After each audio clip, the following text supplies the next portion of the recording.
Okay, so we already went through finding the missing sides, which was all review, right?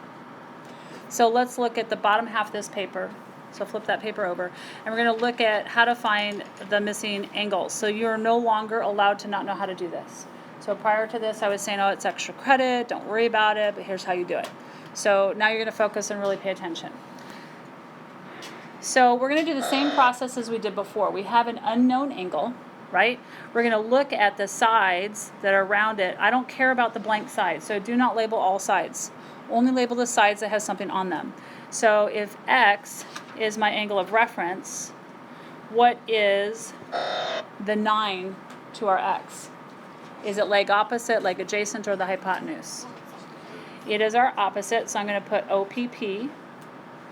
And then what's the 20? That's the adjacent. So ADJ. So what has an O and an A? Toe, right? TOA. So we are choosing tangent. So we've got tangent of X degrees equals, and we are tripping on acid, right? Not really, but yes. So then opposite is our 9. That looks like a Q, but it's really a 9. And our adjacent is 20. I hear people clicking on their little calculator. Stop it. So this is first and foremost. I have to see this. If it looks any different than this, you're wrong. If it's any variation of this, you're wrong. Some of you are putting the tangent like up over here or down over here, and all I see is X equals 9/20. Some of you are putting the X in front of the tangent. The degrees always follow the trig function, so I can't be more clear that this is exactly what it has to look. There is no creativity allowed, no variation. Nolan? That I don't care. That's fine. Just don't make mistakes on it, and if you don't, that's fine. You're good. So then from here, I absolutely have to see the following thing. If you are missing that angle, I expect to see the following next step. You're going to split this trig function apart. You're going to split the X degrees and the tangent apart. You will put your equal sign in between, and you have tan to the -1. So if we don't know our angle, you're going to put X degrees equals tan to the -1, and then in parentheses, you're going to put that ratio that we came up with, the 9 over the 20. This is what you're putting into your calculator, and I expect to see this. Please don't do this please don't put it in your calculator before you write this. I have to see this. So there's no cross products on this one. You're not going to put this over 1. You're immediately going from this form to this form, and now punch that into your calculator. Round to the nearest tenth. So on our archaic calculators, we've got 9 divided by 20. You have to hit equals. What did you get? 9 divided by 20. What's that? 0.45. Don't go and rewrite this, because I don't want you rounding. You can round on paper if you really want to, but don't ever round in the calculator. So then you're going to hit your second tan and round that to 2 places. What do you get? And we are rounding, so it's 24.2 degrees.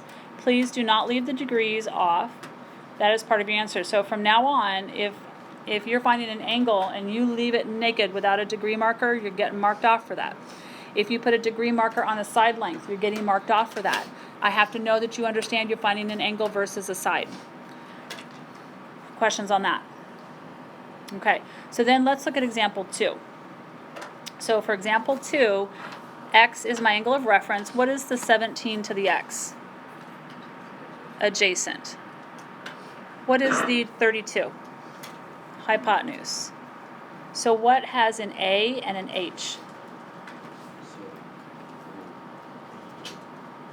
What is it? Cosine.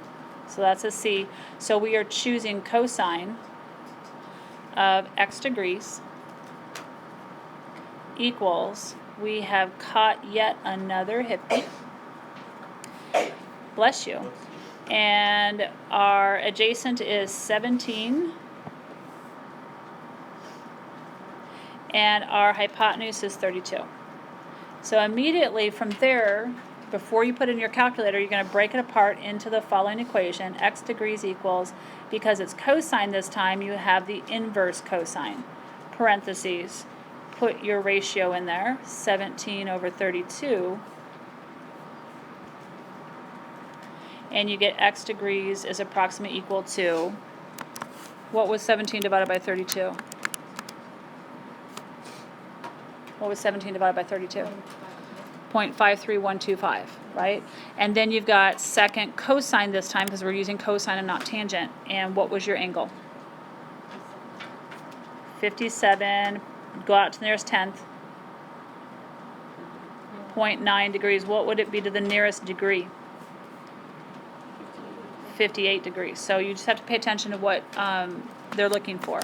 So then from here you're going to finish example 3 and 4, and I'm going to come around and look at them, and then we're going to discuss the answers. Okay? So I'm going to quietly do it up here, and you're not going to be able to see my answers. And then I'm going to come around and look at yours.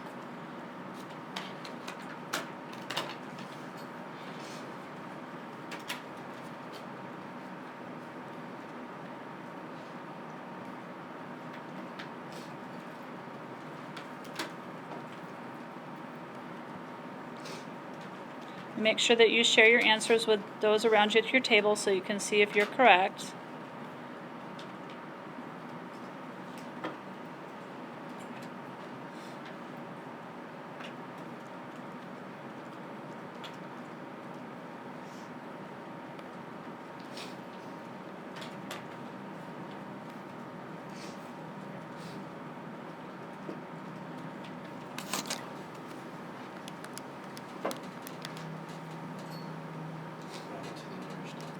Nearest tenth.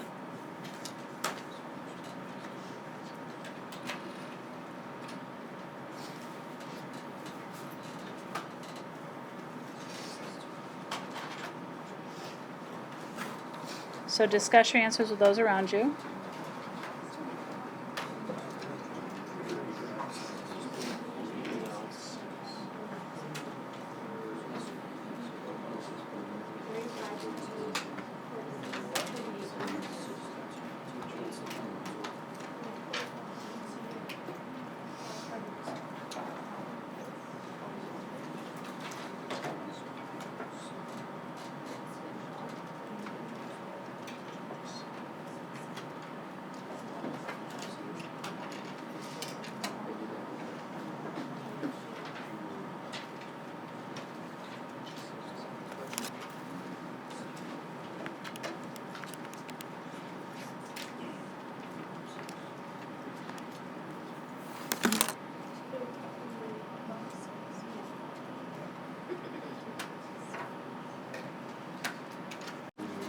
So here are the answers.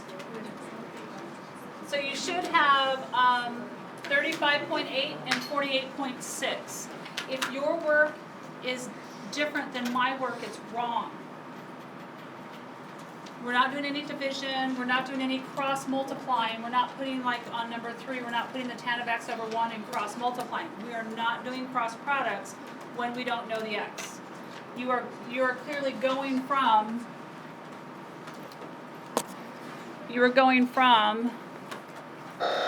this original trig equation directly to this form. This is what goes in your calculator.